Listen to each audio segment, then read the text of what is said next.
When you first log into the system, you'll be presented with your BCP or BCPs, depending on how many you have access to. You'll notice they look like a little scorecard.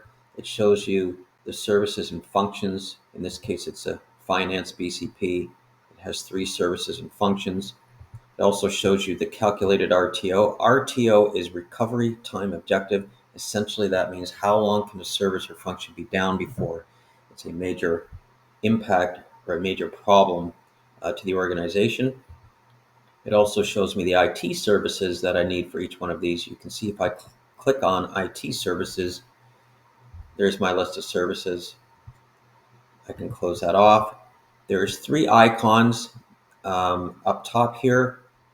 The green icon allows you to read the BCP if you don't want to make changes to it. The blue pencil is where you go if you want to edit your BCP. And the purple download is if you want to download your BCP, print it off, or you might want to save it in a file share somewhere for safekeeping. You can always access your BCPs here in the portal. I'll click on the pencil. You can see it presents me with 4 sections within your BCP. 1, 2, 3, 4. You can go to any section you want, depending on what it is you're doing within your BCP. The first section just provides information, department, primary contact, alternate context, high-level description of your business line and how it supports the organization. I can come in here and just start typing anywhere, and you'll see up top that the system will save that. So you can come in here, it's very easy, and just type over what's here if you want to make some changes. Most of this stuff will not change often at all once you get it to where you need it to be. Again, this is a nice description of the business line.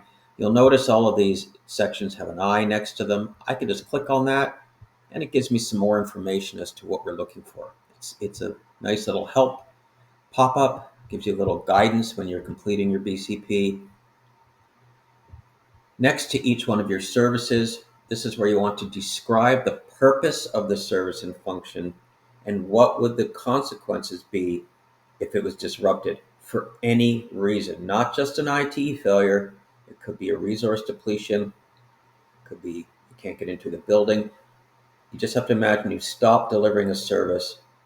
What are the consequences? This is where you're going to capture that information, plus any critical dates, if that's relevant for your service. If there's no critical dates, you just leave it blank.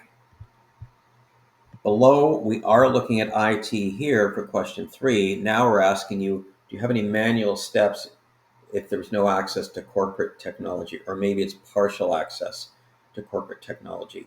In many cases, you might not be able to deliver a service or function because you rely 100% on IT systems, but you might be able to have some manual processes if in fact an application was down or some other system was disrupted.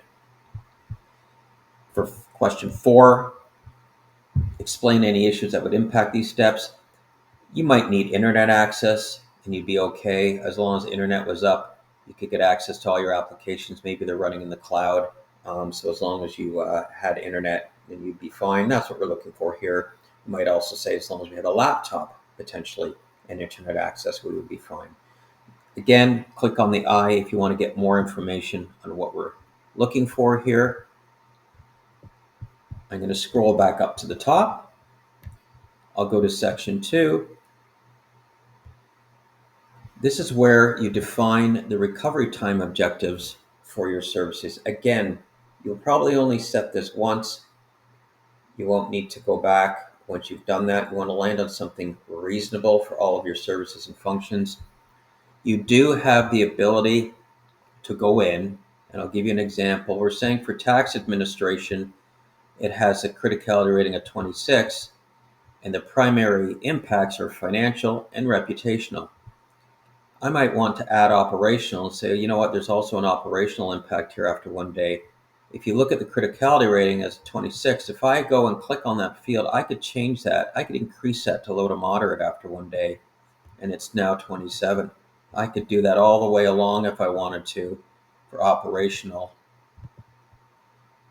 and you can just see how the criticality rating increases. So you can go in and tweak these, but you just want to land in something reasonable, and you probably won't change them after that.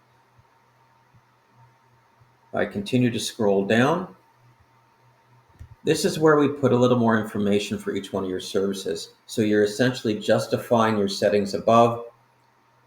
You can just type in some more details. There's a reputational impact and operational impact. You can add a little more description than we have here. It's always good to have more information if possible, because all of this gets printed out as part of your BCP. Again, if I click on the eye, it gives me a nice little description of what we're looking for here.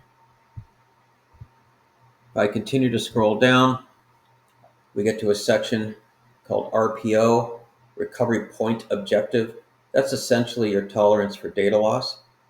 So what we're asking for here is for tax administration, accounts payable, accounts receivable, what would happen if you lost a day's worth of data, if the IT backups failed, or there's some sort of data corruption? Could you just re-enter your data? In this case, we're saying yes, we could. You might have more details you want to add, how you would manually recreate your data if you could. Maybe you cannot recreate your data, in which case you would say, if the backups failed, we would lose our entire day's worth of data. We would not be able to get it back. So we're just looking for some information here. Continue to scroll down. This is where we start listing the applications and systems that you rely on. In the first section here, you'll notice I can click on Application and System Catalog, and it gives me a complete list of systems. Anytime a new system is added, it will be in this catalog, and you can come in and check it off if in fact you need to use it. I can click off email here. Maybe I need email as well as these other applications. I just hit submit after I check it off. And if I go back in, you'll notice that email is selected. It's very simple. You can come in and select. You can even deselect. I could remove email and hit submit, and I can go back in and it's gone. Again, you're just selecting all the IT systems you need for each one of your services. Below that, we give you the opportunity to list secondary IT service requirements here. The reason we have that is because you might have a service and you might require 5 IT systems in order to meet your RTO. Let's just say it's 24 hours. You might not need all 5 applications up within 24 hours. You might need 3 of them, and maybe there's 2 applications that you could do without for a couple of weeks. So it allows you to come in here and select a secondary application. They appear in blue. You can see in the upper right, primary gold, secondary blue.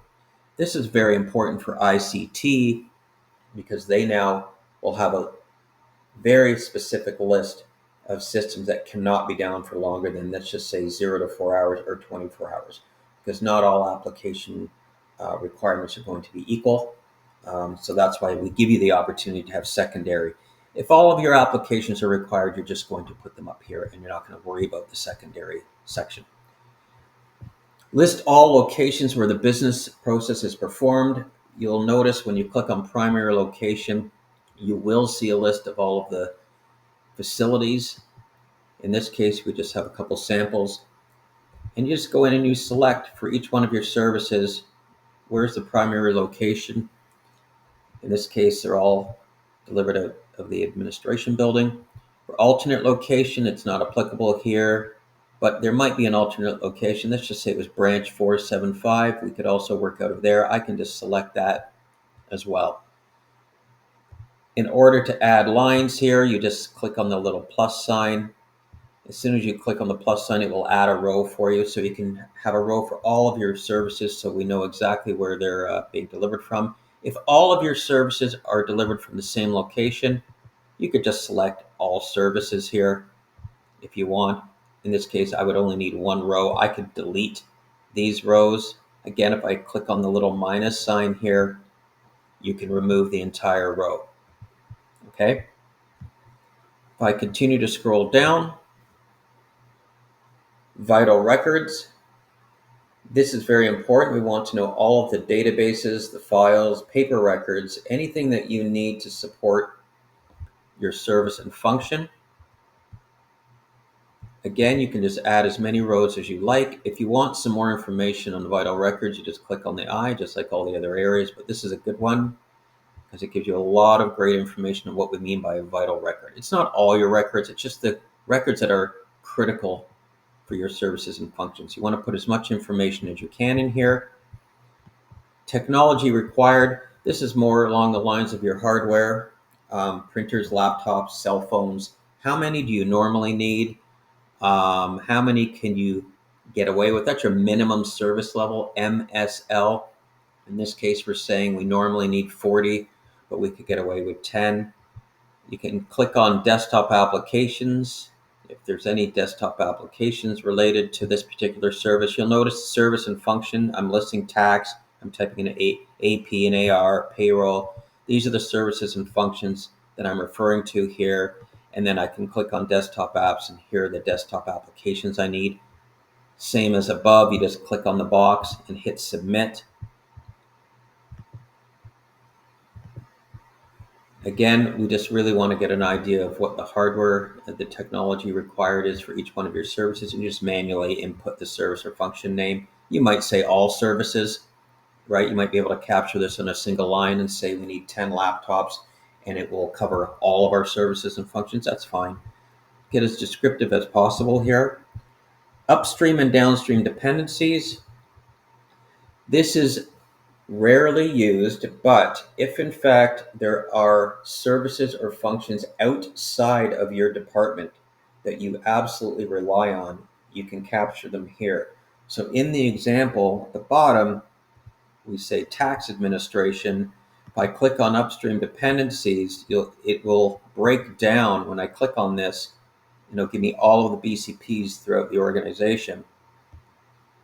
I can come in here and I can check off any other any other service or function that I need to support my particular service and function.